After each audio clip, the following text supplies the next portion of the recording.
मैं भगवान कृष्ण के वंश जदुवंश में पैदा लेने वाला नित्यानंद राय, भगवान श्री राम का भक्त,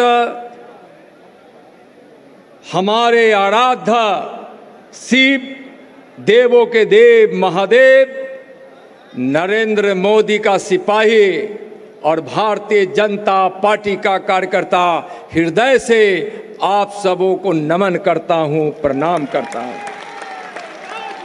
गोवर्धन पूजा की शुभकामना देता हूं। भगवान कृष्ण से प्रार्थना करता हूं कि आप सही का कल्याण करें। आज गोवर्धन पूजा है भाइयों। किसी कवि ने लिखा है, लोगों की रक्षा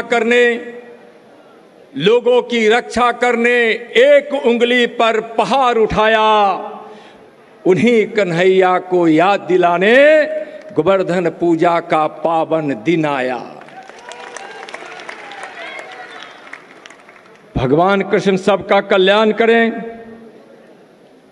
माननीय प्रधानमंत्री जी के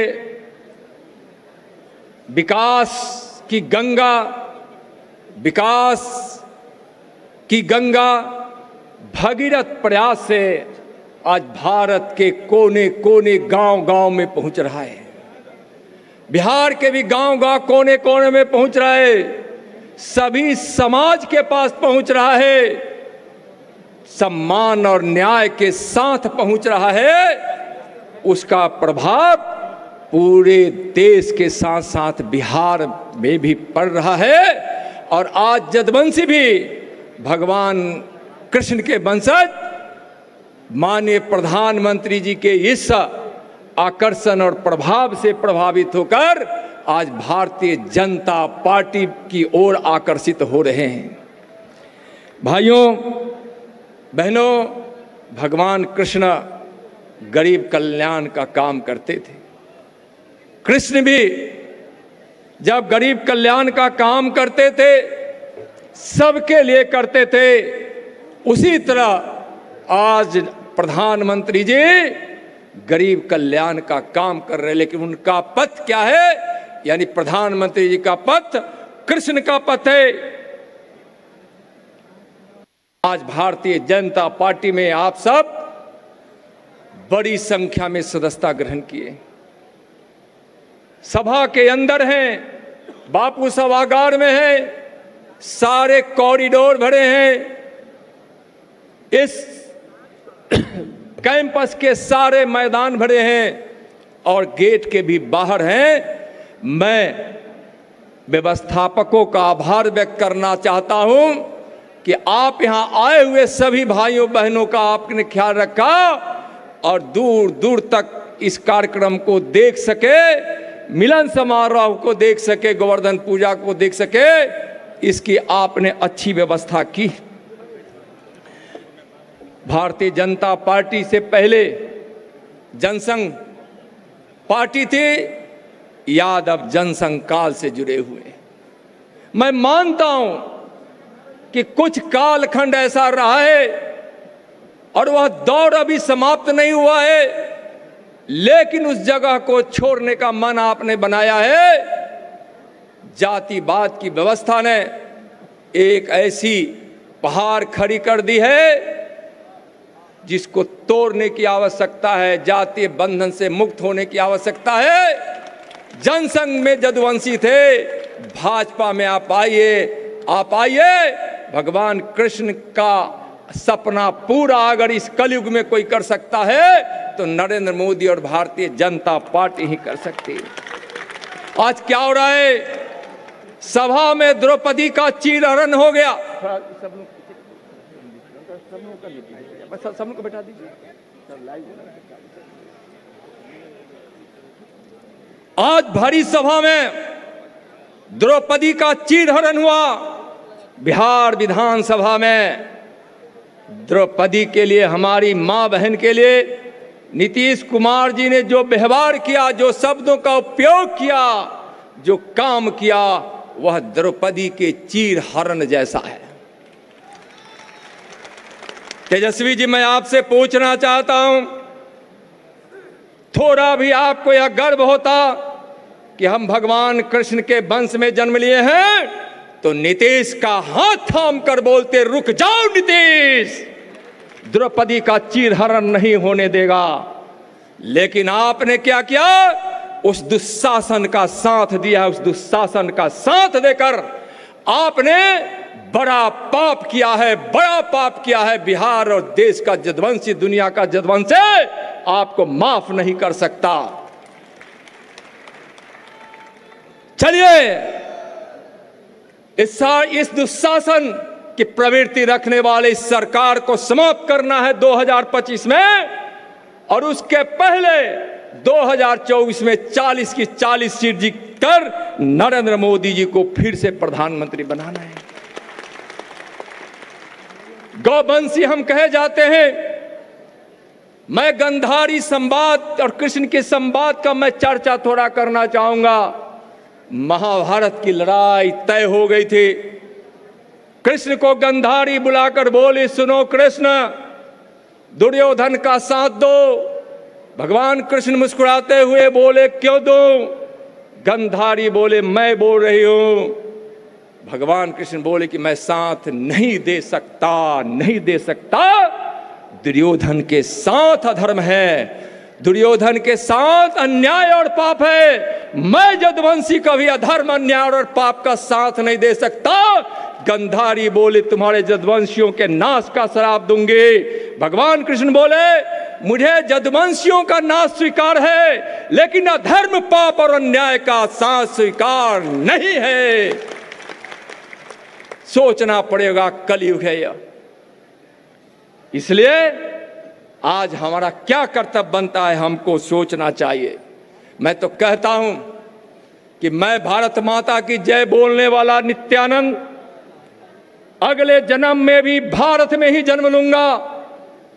हमारे आराध्य शंकर है, कृष्ण है, राम है, मैं राम का भक्त हूं, दुर्गा का उपासक हूं। मैं अगला जन्म में भी हिंदू में ही जन्म लूंगा, हिंदू में ही जन्म लूंगा। और मैं गौ माता की रक्षा का व्रत लिया हूं और जीवन उसमें समर्पित किया हूं बचपन से लेकर अभी तक। इसलिए अगला जन्म भी मैं जदवंश में ही जन्म लूंगा और किसी ग्वाला और ग्वालिन के घर आंगन में ही जन्म लूंगा। नीतीश जी, आप सोचिए, कसाई खाना खोलवाइए। भारतीय जनता पार्टी की सरकार बिहार में बनेगी, उसका पहला निर्णय होगा गौ हत्या पर प्रतिबंध लगेगा। हम तो प्रेम के पुजारी हैं। कहा गया है, शेष महेश गणेश दिनेश, शेष गणेश महेश दिनेश, सुरही सुरेश ही, जाहि निरंतर गावे, जाहि अनादि अनंत अखंड, अभेद सुवेद बतावे, नारद के सुख व्यास रटे, पही पचिहारी तौ पुनि पार न पावे, ताही अहिर की छोहरिया, छछिया भरी छाछ पर नाच नचावे। अरे हम तो कृष्ण के वंशज, प्रेम के पुजारी हैं। जहां कोई जदवंशी खड़ा होता है, रक्षा वहां होती है।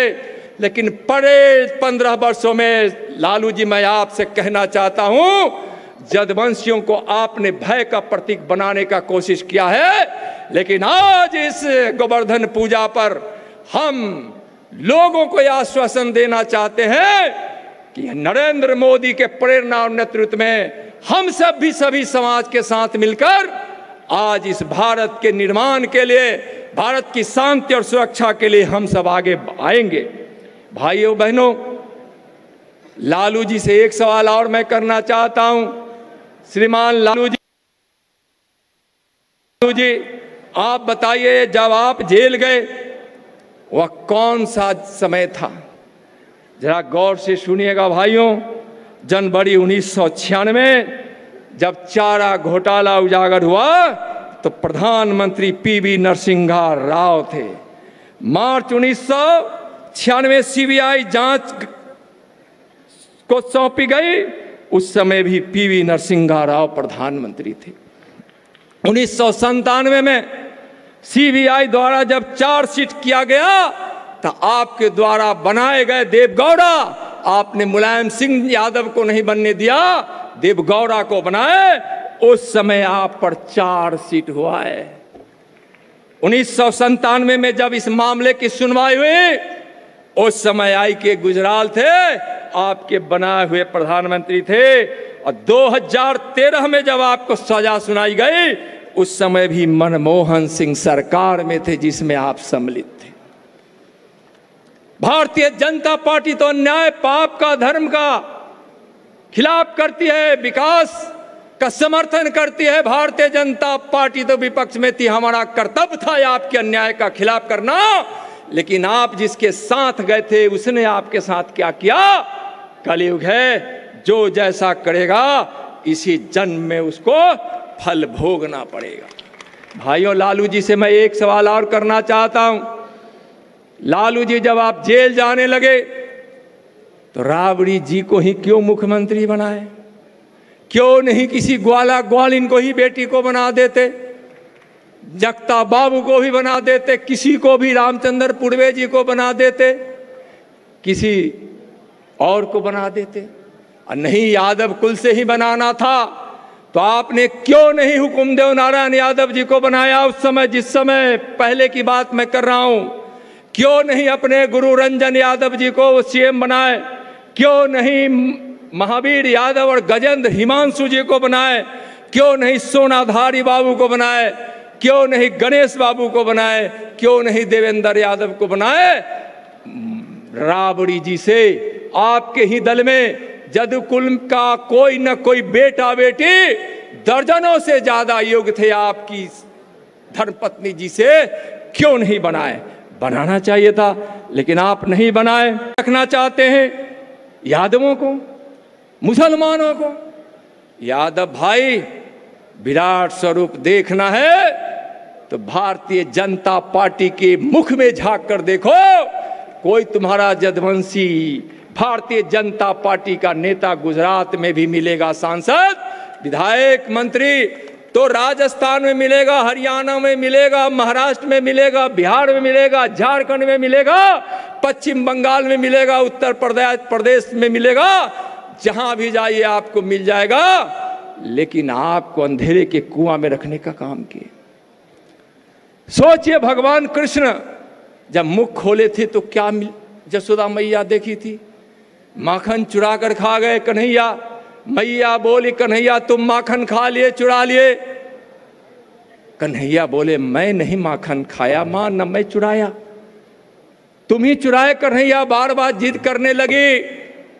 मैया कन्हैया कहते गए, मैं नहीं माखन खाया। अंत में जसोदा मैया बोली, कन्हैया तुम माखन नहीं खाए तो अपना मुख खोल कर दिखा दो। कन्हैया को लगा कि अब तो मैं फंस गया, मैया के सामने झूठ बोलूं तो क्या बोलूं।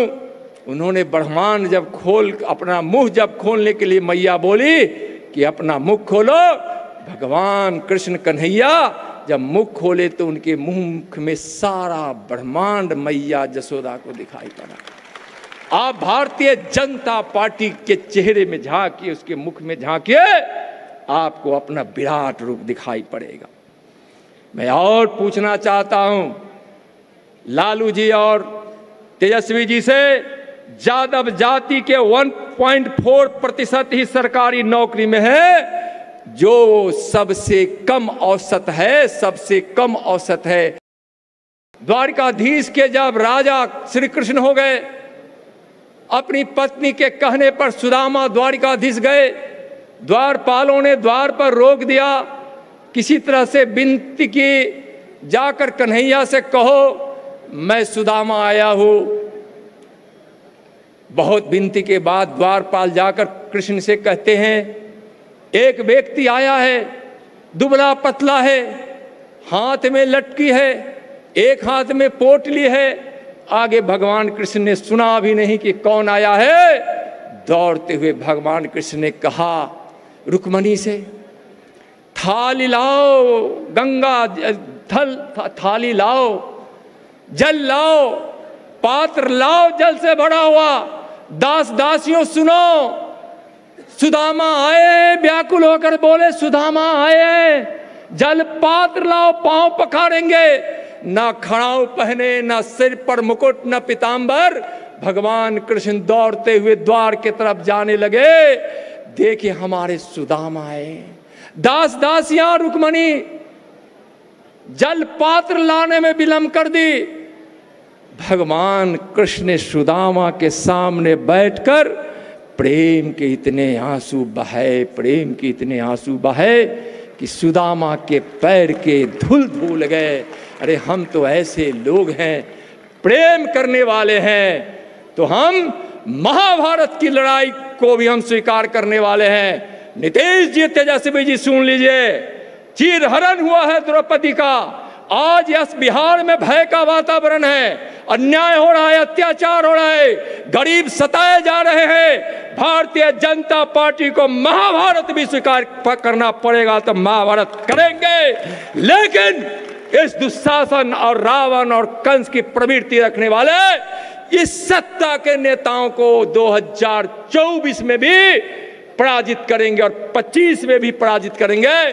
चलिए भाइयों, आज आपने भारतीय जनता पार्टी को एक विश्वास दिया है और नींद हराम कर दी है वैसे लोगों की, जो एक परिवार की पार्टी है। नींद हराम कर दी है वैसे लोगों को जो ठग ठग कर सत्ता में पलट कर रहने का काम किया है। चलिए सब एक साथ मिलकर भारतीय जनता पार्टी में हम सब काम करेंगे।